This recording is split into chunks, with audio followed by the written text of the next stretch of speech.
Post card. तर सध्या ही आंदोलनाची दृश्य आपण पाहतोय। राष्ट्रवादी शरद पवार गटाच्या कार्यकर्त्यांकडून हे आंदोलन केलं जाते कृषी मंत्री माणिकराव कोकाटे यांच्या विरोधामध्ये।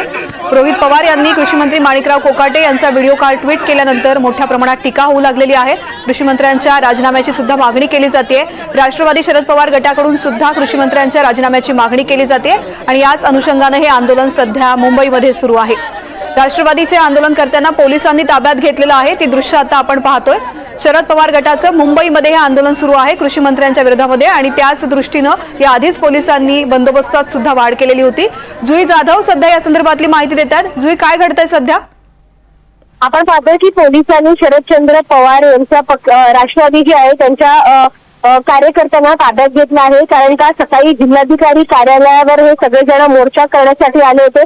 त्याचं कारण म्हणजे की कृषी मंत्री माणिकराव कोकाटे यांचा विधान परिषदेत रम्मी खेळतानाचा व्हिडिओ व्हायरल झाला होता आणि तो व्हिडिओ पाहताच राज्यात सर्वांनी त्याचा निषेध व्यक्त केला होता। मात्र माणिकराव कोकाटे यांचा राजीनामा घेतला गेला पाहिजे यासाठी राष्ट्रवादी शरदचंद्र पवार पक्षाकडून आज जिल्हाधिकाऱ्यांना निवेदन देखील देण्यात आलं आणि मुंबईतच नाही तर केवळ राज्यामध्ये देखील ठिकठिकाणी आज आंदोलन करण्यात येणार आहे। राखी जाधव यांच्या नेतृत्वाखाली आजचं सकाळचं आंदोलन पार पडलं।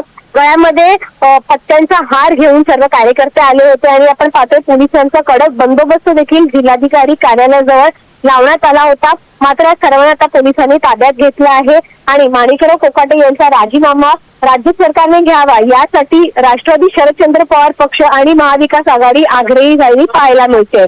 जुई, अपडेट्स आंदोलनासंदर्भातले घेत राहू। तुर्तास धन्यवाद संपूर्ण माहिती करता।